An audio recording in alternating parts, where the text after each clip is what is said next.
देखो मेटामर की हम सबसे पहले एक बात जानते हैं, मोनोवैलेंट।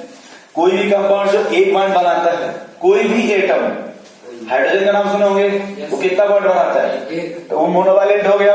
हाइड्रोजन का नाम सुने हैं, वो कितना बॉन्ड बनाता है? तो वो क्या हो गया? मोनोवैलेंट। दूसरी बात करते हैं डाईवैलेंट का। ऑक्सीजन का नाम सुने हैं, वो कितना बॉन्ड बनाता है? तो वो क्या हो गया? डाईवैलेंट। नाइट्रोजन का नाम सुने हैं, अब फिर सुने एक बार। कार्बन का नाम सुने, कार्बन। तो चार ऑप्शन है, mono, di, tri, tetra. Carbon tri हो गया, टेट्रा। कार्बन हमेशा चार बॉन्ड बनाता तो टेट्रा बोलेंगे। और कार्बन कभी कोई लोन पेयर नहीं होता है। किसका पूछ? कार्बन का। नाइट्रोजन की बात करें तो ट्राई वैलेंट होता है, तो तीन बॉन्ड बनाएगा और उस पर एक लोन पेयर होगा।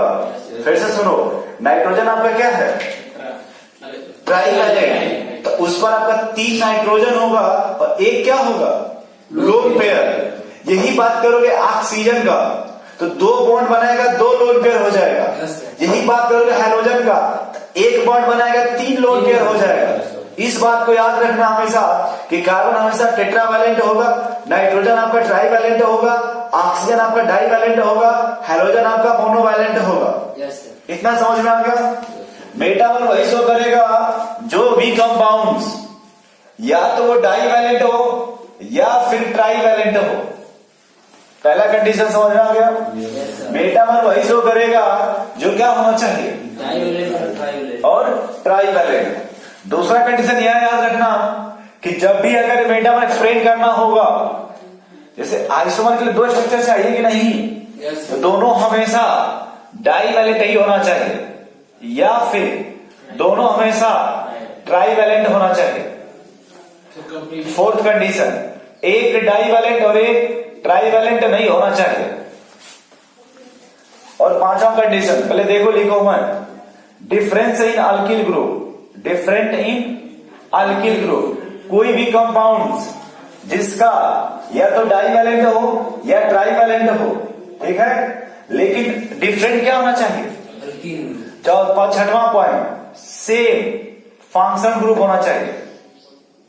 सेम क्या होना चाहिए? Functional group. नहीं समझ पा रहे? जैसे आप फिर से देखो, अपने मन से बताओ, किसी डाईवैलेंट का नाम बताओ। ऑक्सीजन तो बताओ, ऐसे लिख सकते हैं ऑक्सीजन को? लिख सकते हैं। अरे मेरे भाई, ईथर ऐसे ही तो होता है, याद करो। Yes sir. और कोई डाईवैलेंट बताओ। एस्टर का नाम सुने हो? Yes sir. देखो ईमानदारी से, एस्टर ऐसे ही होता है कि नहीं? देखो इस तरह से। अरे ईथर के लिए मेरे भाई R1 R2 बोल लिया जाए कि नहीं? तो देखो एस्टर के R1 R2 हो गया कि नहीं? ये एस्टर हो गया, देख लो ध्यान से। ये ना, उसका नाम सुने हो? एमीन। हाँ। तो एमीन, जैसे ये देखो RNH2, ये कितने डिग्री का नाइट्रोजन है? एमीन कितने डिग्री का है? अरविंद सर, जैसे हम देखो तीन एग्जाम्पल लिख रहे हैं, RNHR, ये R डैश मान लो, और RNRR, ये डैश, ये डबल डैश। 2 डिग्री का है। अगर हम बात करें नाइट्रोजन का, किसका?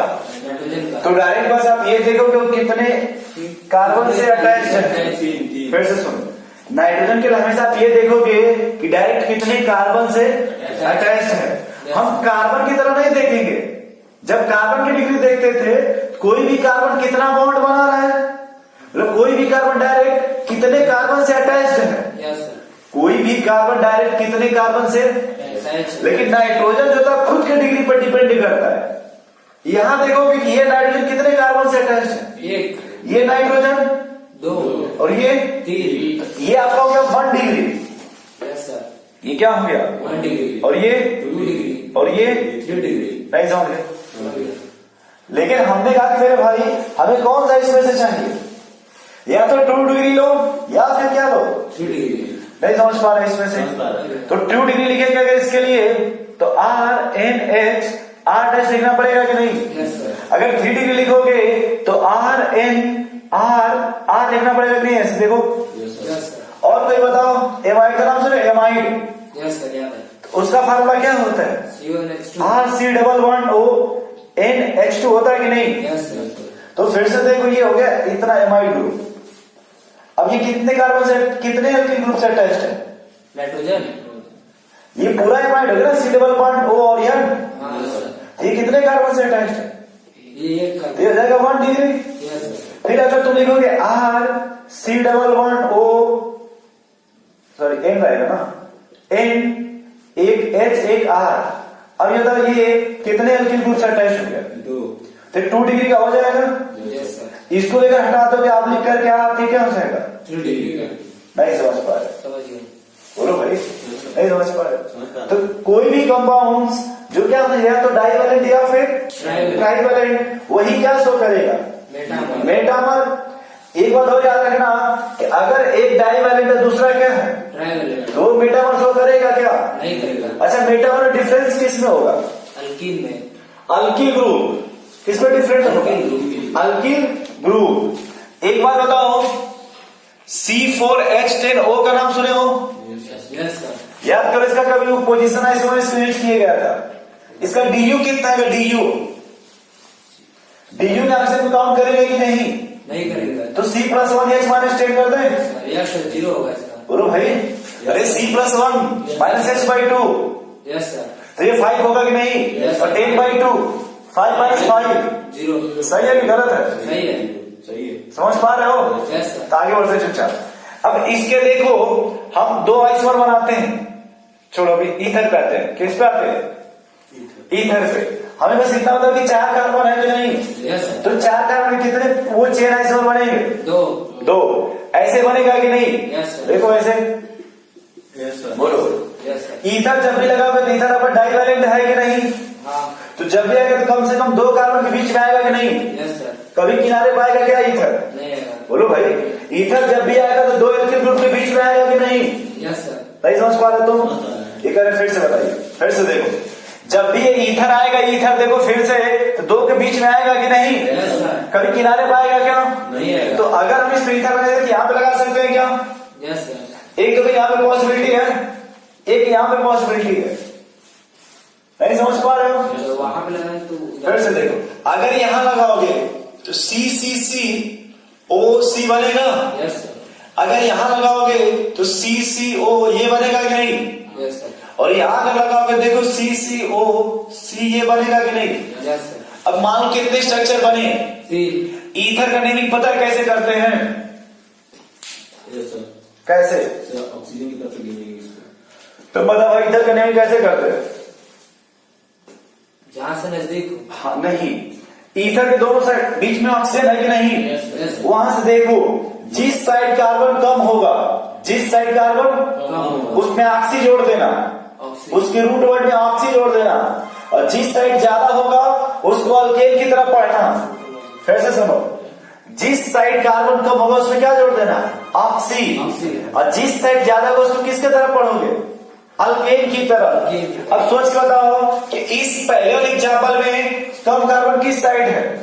Right side. तो उसमें ऑक्सी जोड़ोगे तो क्या हो जाएगा? Root word oxy. ये मेथॉक्सी हो जाएगा। Yes sir. और ये कितने कार्बन है? अरे ये देखो भाई, इसमें कितने कार्बन है?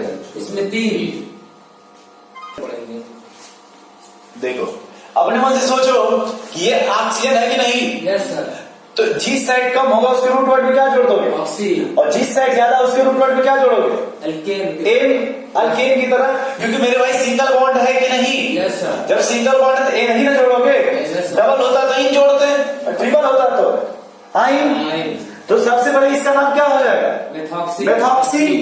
और 1 2 3। अब सुनो एक बात और, नंबरिंग हमेशा यहां से करोगे 1 2 3। तो 1 पे क्या है? मेथॉक्सी। अब इसका नाम क्या होगा? Ethoxy. Ethoxy ethane. Ethoxy ethane. Yes sir. अब सुनो, एक बात फिर ध्यान से सुनना, यहां भी ऑक्सीजन है कि नहीं? Yes sir. हमें बस इतना बताओ कि चेन टर्मिनेटिंग है कि नॉन चेन टर्मिनेटिंग?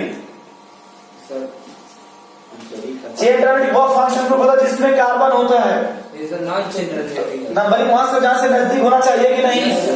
तो फिर इसके लिए यहां से नंबरिंग करोगे कि नहीं? 1 2 बोलो भाई। अभी 2 पे आ गया कि नहीं? Yes sir. तो इसका नाम हो जाएगा 2 मेथॉक्सी।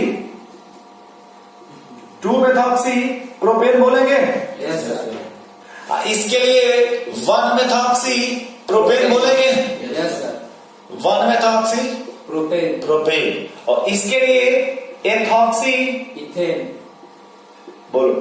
Ethoxy ethane. इतना सही है। Yes sir. अब देखो ये कितना कार्बन है, 4 है कि नहीं। अब इसका C5H12O इसका अपने से बनाओ। अब इसका आप लोग अल्कोहल भी बनाना और इधर दोनों बनाना, क्योंकि अल्कोहल का हम लोग पढ़े थे कि नहीं इसका। Yes sir. अरे फिर से देखो, इसका 2 पढ़े थे ना अल्कोहल, अल्कोहल। बट छोड़ो अल्कोहल, सिर्फ ईथर बनाओ इसका।